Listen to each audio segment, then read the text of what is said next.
Hello, this is going to be a super swim tutorial for Windmaker HD.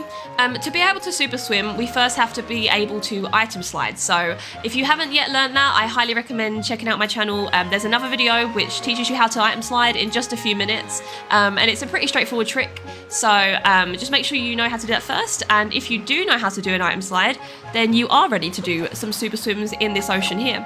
So to be able to do a super swim, we basically need to have an area of an island which has a gradual incline like this into the water. In my opinion, the back of outset here is a great place to first learn it, but it doesn't have to be here. So if there's somewhere else in the game you'd rather try and play around with it, feel free.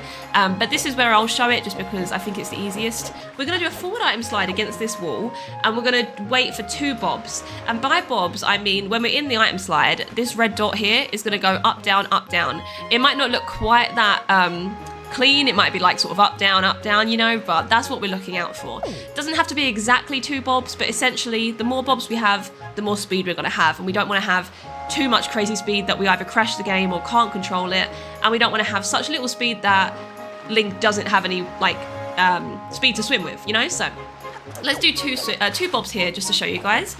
We're going to do 2 bobs and then we're going to tap target. So we're not holding it this time, just doing a tap. So we're going to go 1, 2, tap, and you'll see now I've just tapped target and I'm holding a steady down ESS on the left stick. Very important to keep that ESS as steady as you can, because that's what's going to keep Link having the speed you've built up here. So keep your mind in remembering to hold that ESS, because it can be very easy when we're maneuvering with other buttons to forget about that left thumb there. But anyway, so we keep that steady, and all we're going to do now is use the right stick, while still holding that left one, to gradually maneuver Link. So we can do basically anything we want with the right stick, but this time we're going to be gradually turning him right, so we literally just move him right, and you can see I'm still holding down ESS on the left stick, but with moving him slightly right, he's going into that water there. Well, very slowly, there we go. Another thing to keep in mind here, there we go, we can see he's got that speed still in that water. Don't be afraid to be very gradual in the water. You'll see here I'm playing around for ages and he's still holding on to speed there. A mistake a lot of beginners make, including myself, I made this mistake, is I get about here and you get very excited because you're near the water and you kind of flick it too fast, and then, well, that time it worked out okay, but often he can just drop into the water and you'll lose the speed.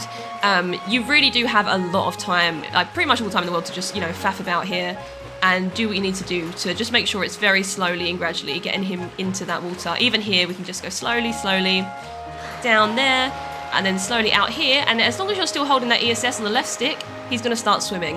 And then when you're in the water, you are literally just going to use that right stick to maneuver him wherever you want to go. So you can go left, you can go right, do whatever you want to do.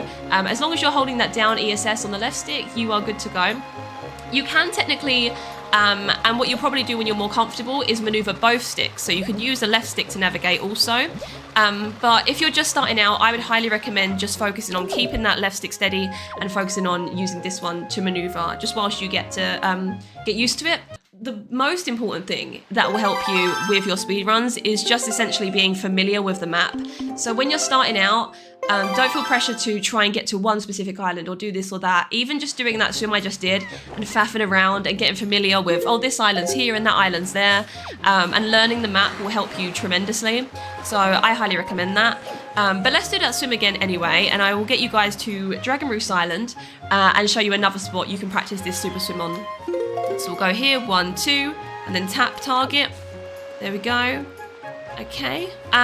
Also keep in mind, it can be quite difficult when you're going against, I'll show you guys actually, it can be quite difficult when you're going against these walls. If I was to just go straight against it, he's moved so much. It's normally okay, but you can, whilst doing the item slide forward, maneuver the item slide. So for example, if I was item sliding this way, mid-item slide, I could decide to go more to the left by tapping the right stick, and now I'm here.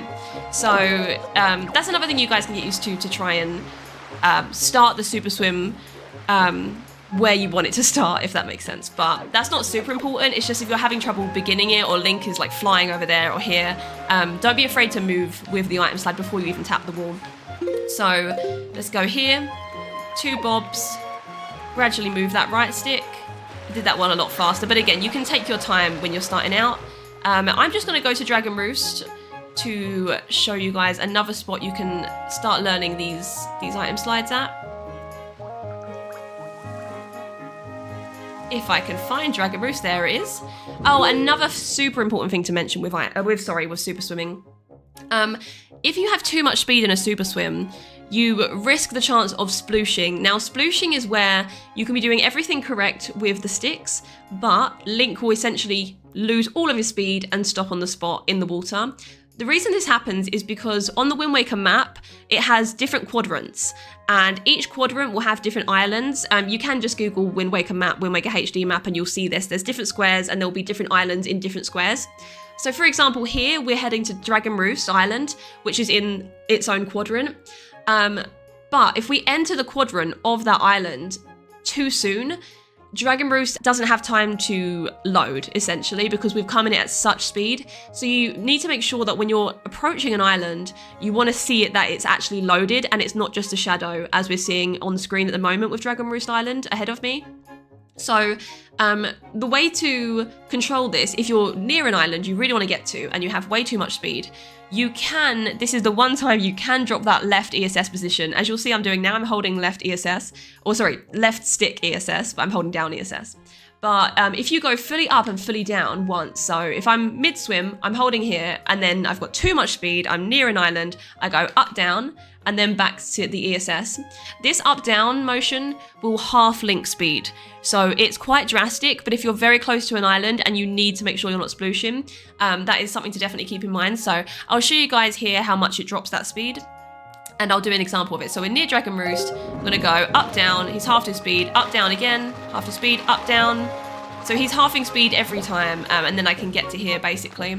So that's just another thing to keep in mind when you're swimming around the place. There's also certain islands that will unfortunately sploosh you more than others. For example, Fire Mountain, which is near, I believe it's there, Fire Mountain, near Dragon Roost Island. If you get anywhere near that, even if you're quite low speed, the game does love to just sploosh you.